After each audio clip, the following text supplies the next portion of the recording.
Merci de nous rejoindre aux 20h, madame, monsieur. Bonsoir. À la une ce soir, accident de circulation sur poids lourd à Kinshasa. Bilan, 6 morts, dont 4 membres de l'équipage d'un camion transportant de la caillasse qui a rasé le commissariat de la police et un mur de la station d'essence sur la route poids lourd. Découverte des tourelles, des câbles électriques dans une maison privée vers le marché Bayaka, toujours à Kinshasa. La Société nationale d'électricité a été alertée par la population qui a dénoncé ce vol et la justice a été saisie pour un procès en flagrance. Que s'est-il passé dans le dossier des bus Trans-Academia? Chérubin Okende appelle au calme face aux étudiants à l'Université pédagogique nationale. Le ministre de Transport et Voies de communication attribue le retard de la mise en service par les opérations d'identification de tous les étudiants. Cette opération est en cours. Les détails dans cette édition d'information. Voilà tout pour les titres. Madame, Messieurs, bonsoir et bienvenue. Des morts à Kinshasa. Le drame s'est produit vers 3 h du matin sur poids lourd.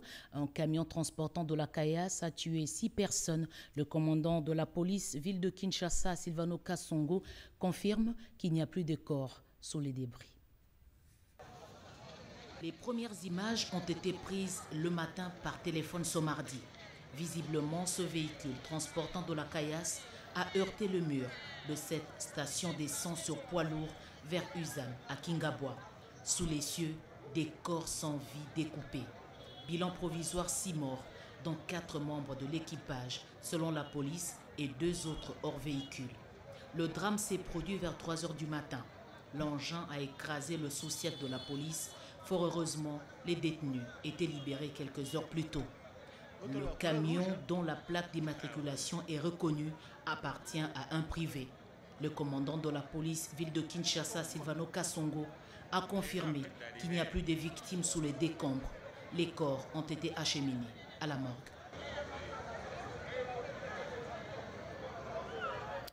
Tension dans certains établissements d'enseignement supérieur autour de la mise en circulation des bus Trans-Academia. Le processus a pris du retard, suite notamment à l'opération d'identification de tous les étudiants qui sont régulièrement inscrits dans les universités. Justement, le ministre des Transports et Voies de communication, Chérubin Okende, a eu un face-à-face aujourd'hui avec les étudiants, une représentation convoquée aujourd'hui à l'Université pédagogique nationale.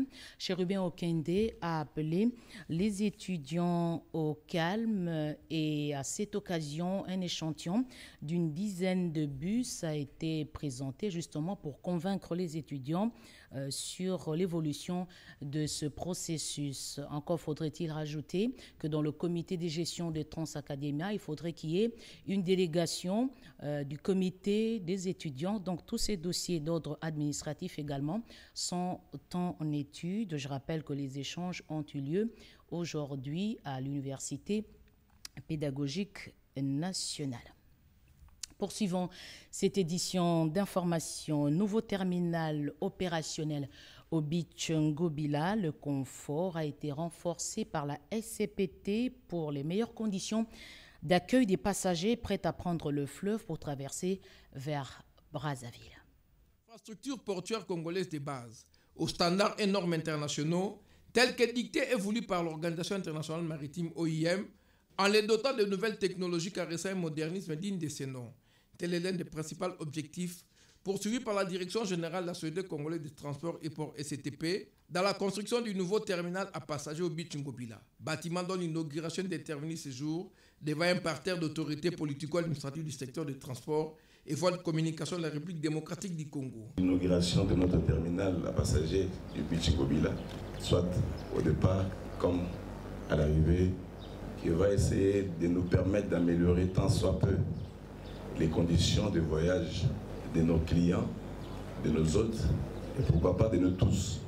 Cet imposant bâtiment vitré, bien équipé en matériel architecturaux et kits informatiques utilisés dans tout terminal à passagers au monde entier, immeuble à même d'offrir à tous les aspects positifs de la souveraineté fluviale de notre pays, dans le pool Malébo et fluidifier les contacts économico-commerciaux des pays africains membres de la Commission internationale du bassin du Congo Ubangi Sanga Sikos, gage d'une nouvelle espérance pour la SCTP. Il est plus que temps que vous tous, avec l'ensemble du gouvernement, mettons-nous debout, dressons nos fronts longtemps courbés pour que ce front soit dressé et que plus que jamais, vous preniez le plus bel élan dans la paix et dans la construction d'un État que le chef de l'État veut, un État fort, prospère et solidaire. À l'étranger, 35 millions d'Africains ont été forcés de quitter leurs terres ces dernières années. Le phénomène migratoire, la montée en puissance de groupes armés, autant des facteurs favorisants qui sont énumérés. Et le chef d'État s'est réuni autour de ce phénomène à partir du 27 mai prochain. Les travaux préparatoires se tiennent à Malabo et la République démocratique du Congo est représentée par le vice-premier ministre, ministre de l'Intérieur, Daniel Asselo. Envoyé spéciaux, José Baïtombo, Ibrahim Chako. Au cours des dernières années, le nombre d'Africains ayant été contraints de quitter leur lieu de résidence habituel a atteint la barre de 35 millions. Le nombre de réfugiés et de déplacés n'a cessé d'augmenter.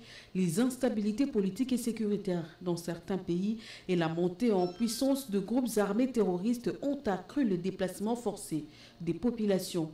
À cela s'ajoutent des contraintes environnementales, les catastrophes naturelles et la famine ainsi que la menace terroriste. Si les causes de l'explosion du nombre de réfugiés en Afrique sont relativement connues, la maîtrise de l'évolution et de l'ampleur de ces phénomènes migratoires échappe au contrôle de certains États. Ces questions importantes devront faire l'objet des débats et des décisions au cours des 2 sommets extraordinaires, celui sur les questions humanitaires et la conférence des donateurs le 27 mai, puis celui sur le terrorisme et les changements anticoncurrentiels de gouvernement en Afrique le 28 mai 2022. Les travaux préparatoires ont été lancés le lundi 23 mai à Malabo, séance tenante le ministre en charge de questions de la migration de la Zambie, président du conseil technique spécialisé aux côtés du commissaire de questions humanitaires et sociales à l'Union africaine, Minata Samata, ont ouvert la 4e session du CTS dans la capitale de la Guinée équatoriale. Le ministre de pays, membre de l'Union africaine ayant en charge la migration, les réfugiés et les personnes déplacées internes, parmi eux le vice-premier ministre, ministre de l'Intérieur et Sécurité de la RDC, examine et prépare tous les documents qui vont être ultérieurement soumis au sommet. Daniel Asselo Kitowakoy, qui représente la RDC, voit en cette occasion une opportunité pour lui de porter encore une fois haut la voix de ces pays qui comptent de plus en plus depuis quelques années un nombre élevé de déplacés internes et externes, mais aussi des milliers de réfugiés externes. Entouré des 9 pays voisins, le Congo n'est pas épargné de flux migratoires, a martelé Daniel Asselo Kitowakoy.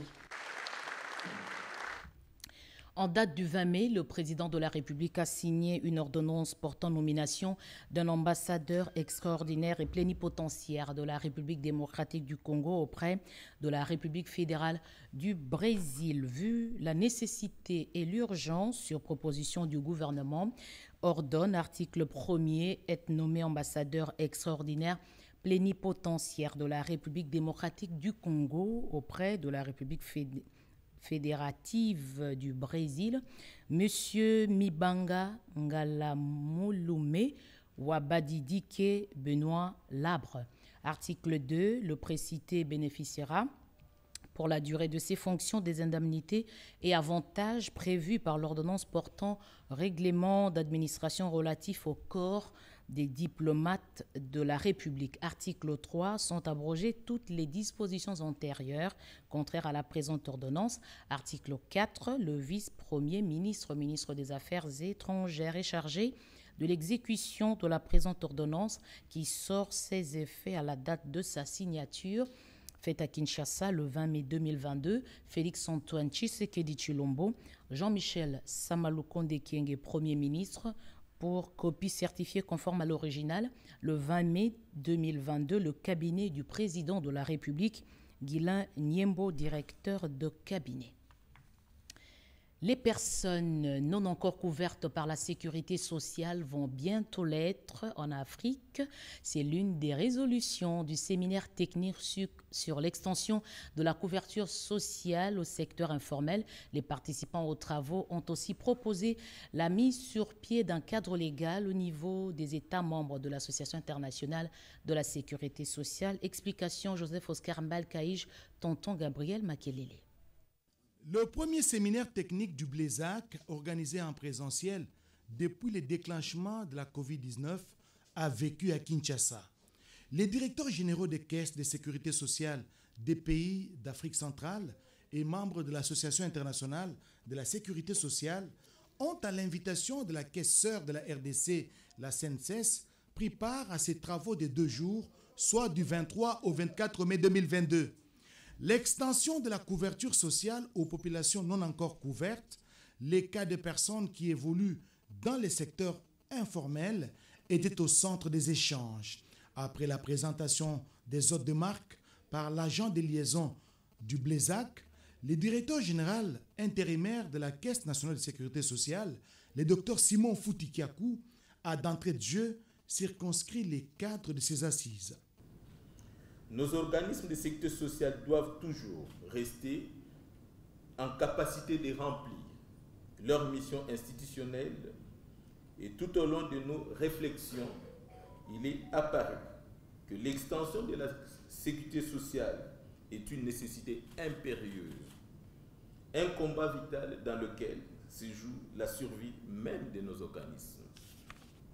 C'est un processus long qui passe notamment par l'amélioration substantielle de la qualité de la gouvernance et des prestations servies aux assurés déjà couverts en vue de renforcer leur confiance vis-à-vis du régime et de susciter dans le chef des personnes non couvertes le désir ardent d'adhérer aux principes régissant la sécurité sociale. Moment indiqué pour la ministre de l'Emploi, Travail et Prévoyance sociale, Claudine Ndoussi-Nkembe, de saluer la tenue de ces séminaires sur les sols de la RDC qui assure depuis 2020 la présidence tournante de l'Association internationale de la sécurité sociale en Afrique centrale pour un mandat de 3 ans.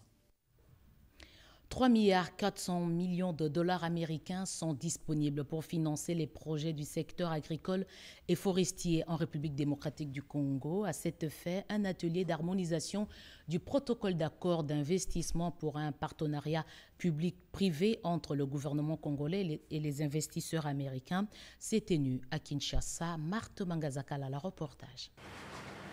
Les travaux de cet atelier vont permettre l'élaboration d'un cadre légal d'investissement pour financer les projets du secteur tant agricole, forestier que d'autres. Les investisseurs américains intéressés par les potentialités congolaises, notamment les 80 millions d'hectares des terres arables, sont prêts à investir une enveloppe de 3,4 milliards de dollars. L'engagement de cet important investissement implémentera les développements dans les provinces du Congo central, du Haut-Katanga et du Nord-Kivu. La construction des routes, des dessertes agricoles et d'autres infrastructures sont également prises en compte. Il faudrait que le gouvernement mette en place un groupe d'experts pour étudier les faisabilités et puis disposer d'un document que les deux parties vont signer afin de matérialiser la vision du chef de l'État, de faire la revanche du sol sur les sous-sols. La population congolaise a besoin d'une sécurité alimentaire. Nous ne cesserons jamais d'aménager des efforts afin que la vision du chef puisse être palpable, parce que la finalité, c'est de nourrir la population congolaise. C'est la charge qu'a notre ministre de l'Agriculture, Désiré Zingabirian, qui est en train de mener de gauche à droite afin que cette vision soit matérialisée. Le protocole d'accord sanctionnant cet atelier sera régi et interprété conformément aux lois et textes réglementaires en vigueur en République démocratique du Congo. Notons enfin que les participants aux travaux de cet atelier ont été mandatés par les ministères de l'Agriculture, du Développement rural, de l'Environnement, des Infrastructures et Travaux publics, des Affaires foncières et de l'Énergie. La gouvernance minière continue à poser problème dans les provinces de l'Ituri, le Nord et les Sud Kivu, Comment pallier à cette difficulté? Une table ronde se tient à Kinshasa. Les ressources minières contribuent énormément à l'émergence de l'économie congolaise car 95% de ses exportations sont des matières premières. Cependant, la gouvernance de ces secteurs dans les provinces de l'Ituri, du Nord et du Sud Kivu, minées par les forces négatives, est un défi pour le gouvernement par les biais du ministère des Mines piloté par Antoinette Samba Kalambaye. La recherche de solutions idoines à ces défis a motivé les tables rondes tenues au mois d'août et d'octobre 2021 dans les provinces de l'Ituri, du Nord et du Sud Kivu. Dans ces trois provinces, la restitution des recommandations de ces tables rondes fait l'objet de la table ronde sur la gouvernance du secteur minier en RDC, ouverte par la ministre des Mines Antoinette Samba Kalambaye en présence de ses partenaires. De cette table ronde devra permettre, entre autres, l'amélioration de notre compréhension des défis qui minent la gouvernance du secteur minier dans les trois provinces concernées, d'entreprendre des actions, de mettre en place un mécanisme de suivi et évaluation de la mise en œuvre de ces recommandations dans le but d'assainir le secteur. Conformément à la vision de son Excellence, Monsieur le Président de la République, Félix Antoine Tshisekedi Tshilombo. Elle n'a pas manqué de relever les solutions apportées aux défis auxquels son ministère fait face. Il s'agit notamment de l'actualisation des données géologiques et minières en RDC, de la lutte contre la fraude et la contrebande minière pour les partenaires, la cellule technique de coordination et de planification minière, les consortiums Madini, Kwa Amani, Namandeleo, USAID, Pacte. Cette table ronde tombe à point nommé. Processus électoral, Konrad Adenauer exprime ce souhait d'accompagner la République démocratique du Congo dans l'organisation des élections en 2023. Son représentant résident à Kinshasa a pris langue avec le président de la centrale électorale, Denis Kadima. Tétis, reportage. Jacob Kerstan, représentant résident de Konrad Adenauer Stiftung, s'engage à apporter son soutien et celui de son organisation au processus électoral en République démocratique du Congo. C'est ce qui ressort de l'entretien ce mardi 24 mai entre ce dernier et le président de la Commission électorale nationale indépendante, Denis Kadima Kazadi. Pour le représentant résident de Konrad Adenauer, cette rencontre revêt une importante capitale pour les deux institutions. L'objectif de notre rendez-vous avec le président de la CENI, c'est de faire connaissance, d'échanger sur le processus électoral. Bien sûr, nous, comme fondation politique, on a dans le passé soutenu ce processus et comme le président a aussi appelé une autre fois aux organisations internationales à appuyer et accompagner ce processus. C'était un premier rendez-vous de travail pour d'abord faire connaissance et échanger les vues. On est en train de faire cette élaboration, d'analyser qu'est-ce qu'on peut faire, qu'est-ce que vous attendez, bien sûr, parce que ça devrait être un partenariat. Ce n'est pas à nous ou bien les autres partenaires de dire comment ça devrait passer. Mais on est prêt à accompagner et travailler ensemble sur ce processus. Pour avoir les élections l'année prochaine, en décembre 2023, dans un processus qui est intégral, libre, juste. Les élections, en général, c'est l'idée des élections qui devraient être, à nos avis, être respectées. L'une des missions de la Fondation Konrad Adenauer est de proposer des formations politiques au service de la paix, de la liberté et de la justice. Elle défend activement les libertés démocratiques, l'économie sociale, ainsi que l'élaboration et la consolidation d'un consensus sur ces valeurs. Bientôt, un congrès sera organisé dans le but de restructurer quelques textes qui régissent l'Union nationale de la presse du Congo.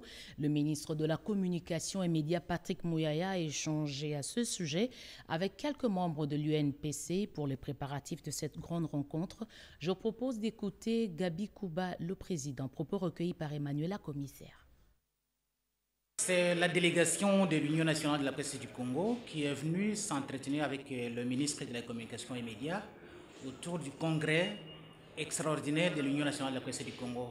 Il y a eu une recommandation des États généraux de la communication et médias qui a prévu que l'Union nationale de la presse du Congo, pour besoin d'efficacité, de crédibilité, devrait organiser un congrès extraordinaire pour la restructuration de ces structures et la réforme de certaines dispositions de textes qui la régissent. Raison pour laquelle nous sommes venus voir le ministre pour un suivi, parce que l'Union n'a pas de moyens pour organiser ces congrès, et c'était une recommandation de l'État congolais.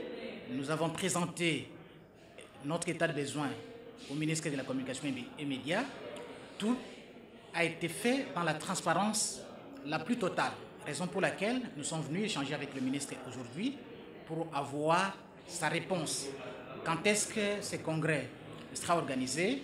Le ministre nous a promis que d'ici à la fin du mois, les moyens seront débloqués et toute la corporation sera au courant de ce qui va se passer. Donc la date sera déterminée. Donc le congrès va se tenir dans un climat d'apaisement, inclusivité, convivialité, pour des réformes afin d'aboutir à la salubrité publique qui nous a été proposée par le président Tshisekedi. Lutte contre l'insécurité foncière. Le certificat d'enregistrement reste l'unique document valable pour attester la propriété d'un domaine. Le gouvernement vient de remettre ce document à la SNEL pour sécuriser son patrimoine. Edith Chalakatala. Seul un certificat d'enregistrement atteste la propriété d'un immeuble en République démocratique du Congo. Depuis la transformation des entreprises publiques en sociétés commerciales de 2008, l'insécurité foncière guette leur patrimoine foncier. Le gouvernement de la République veut mettre un terme à cette insécurité. La Société nationale d'électricité SNEL SA est la première qui bénéficie de cette volonté affichée du gouvernement.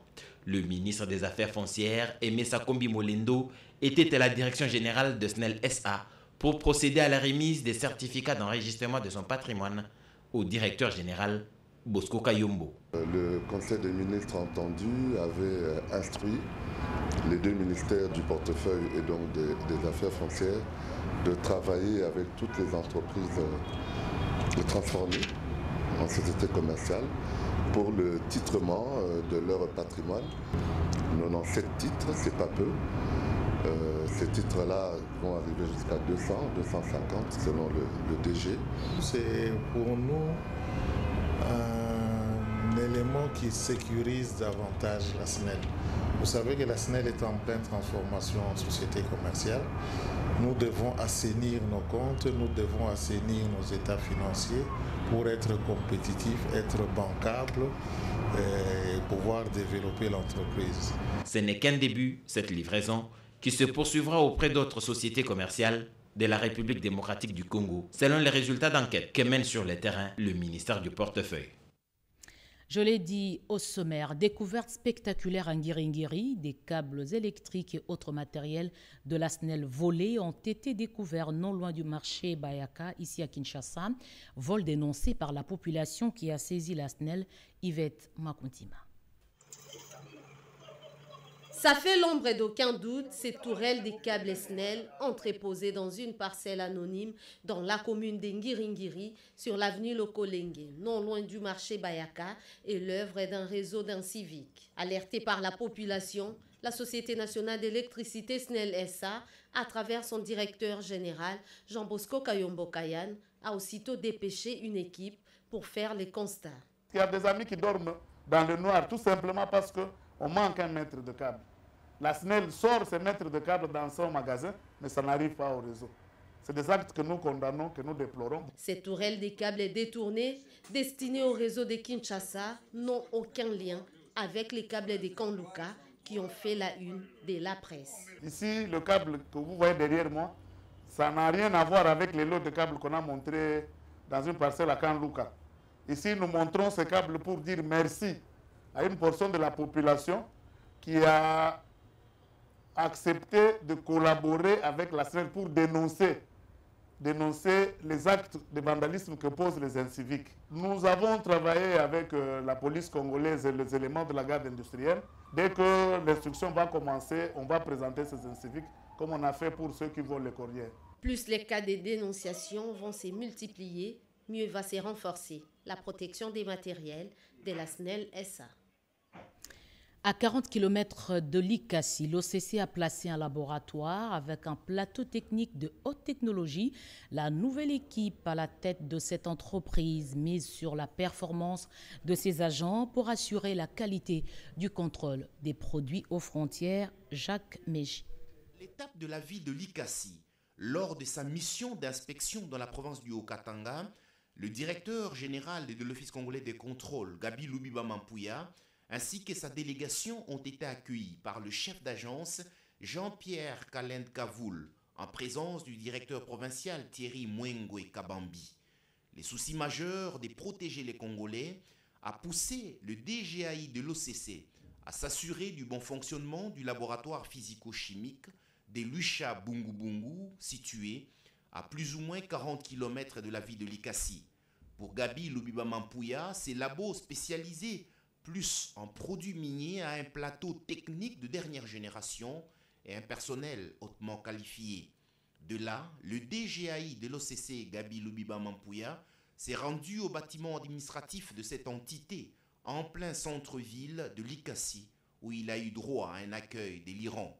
Dans les différentes réunions tenues avec le staff dirigeant, les syndicalistes, le personnel féminin et les agents et cadres en général, le DGAI de l'OCC a mis l'accent sur la redevabilité et la performance, deux piliers principaux sur lesquels la direction générale s'appuie pour booster les activités de cet établissement public à caractère scientifique et technique.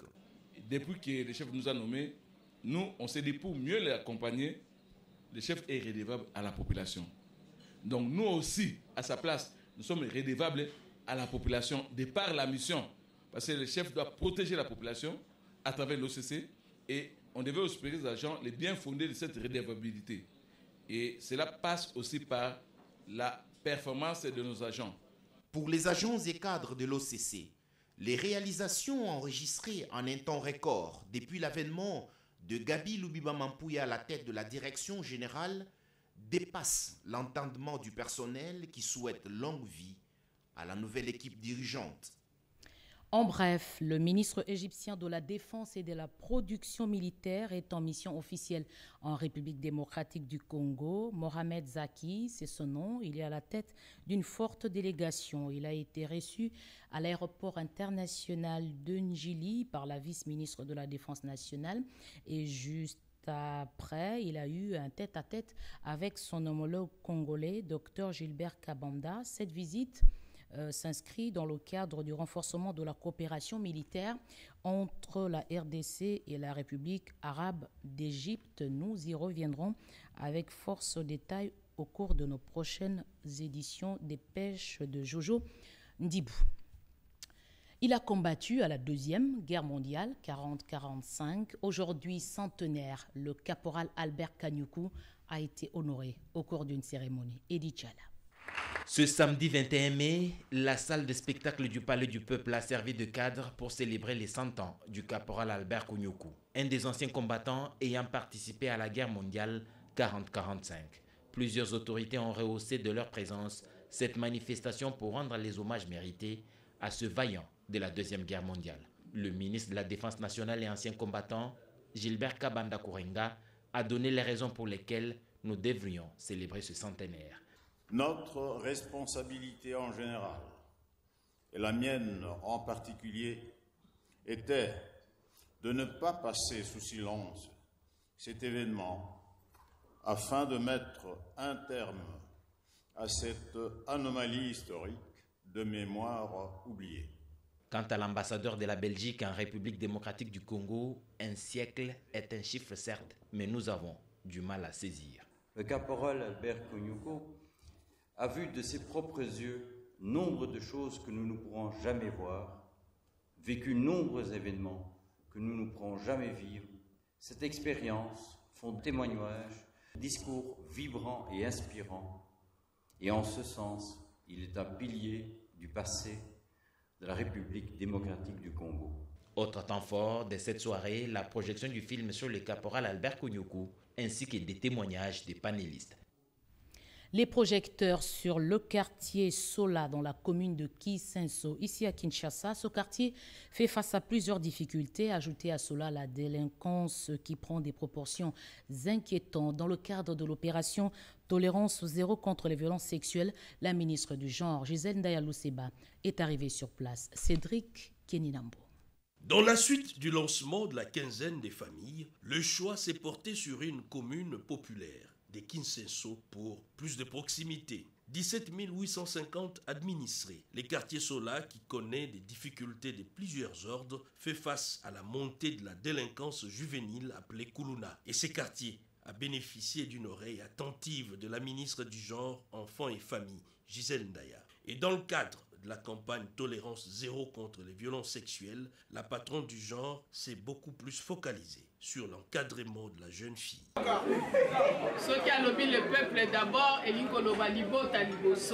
Quand le chef de l'État dit « le peuple d'abord », cela veut dire, en d'autres termes, la famille d'abord. Dans ces quartiers, on m'a informé de beaucoup de choses qui cadrent avec mon thème « Tolérance zéro ». Et en second lieu, je viens répondre à vos questions et préoccupations. Le thème de cette année parle de famille, comment gérer nos maisons, nos foyers. Tolérance zéro. Donc, aussi, il s'appelle violence, la kata mabota et pas ya basi to bilenge. Concernant les créneaux sur l'autonomisation de la femme, Gisèle Ndaya annonce une série de formations sur l'entrepreneuriat féminin en faveur de jeunes filles et veuves. Pour soutenir les quotidiens de ces familles, des vivres et non-vivres ont été remis à une centaine de foyers. Abidjan, pour terminer, les experts immobiliers de la République démocratique du Congo et ceux de la Côte d'Ivoire se sont retrouvés à Abidjan justement pour discuter sur l'avenir de ce secteur. Détail Christine Lenzo. C'est une réunion tenue à Abidjan qui a mis autour d'une table les experts immobiliers de la RDC et ceux de la Côte d'Ivoire, conduits par le président Christian Kialumba Makindou, président de la Chambre des experts immobiliers de la RDC. Ils se sont échangés des expériences dans ces domaines dans le cadre de la collaboration bilatérale avec la Chambre des experts immobiliers de la Côte d'Ivoire, chapeautée par son président Aboubakar Mbengue. Occasion pour le président de la CIECO qui a, au cours de ces échanges, reconnu les avancées dans ces domaines en RDC, de souligner que beaucoup reste encore à faire. Oui, il faut se dire quand même qu'en RDC, on a connu des avancées dans les textes qui réglementent la profession d'expert immobilier, notamment le décret lui-même qui crée et qui organise cette profession en la consacrant comme une profession exclusivement libérale. Tout en félicitant son collègue de la RDC, Aboubakar Mbengue de la Côte d'Ivoire a martelé sur l'aspect formation professionnelle des experts immobiliers en RDC. Les chambres nationales d'experts immobiliers de la RDC et de la Côte d'Ivoire sont des sœurs jumelles. Nous endossons aussi bien les avantages de cette profession que ses inconvénients. Présent à cette cérémonie, le ministre ivoirien de la Construction, du Logement et Urbanisme a encouragé les experts de ces deux pays et promet son intervention dans les jours futurs. Signalons par ailleurs qu'il est prévu une formation sur la certification des valeurs et mutation sera sanctionnée par la signature du décret qui organise les métiers des experts immobiliers en RDC. Et voilà, fin de ce journal, madame, monsieur, merci de l'avoir suivi à travers le monde. Retrouvez à 23h Bobo Samba. Je reviens demain à 20h. Bonne soirée.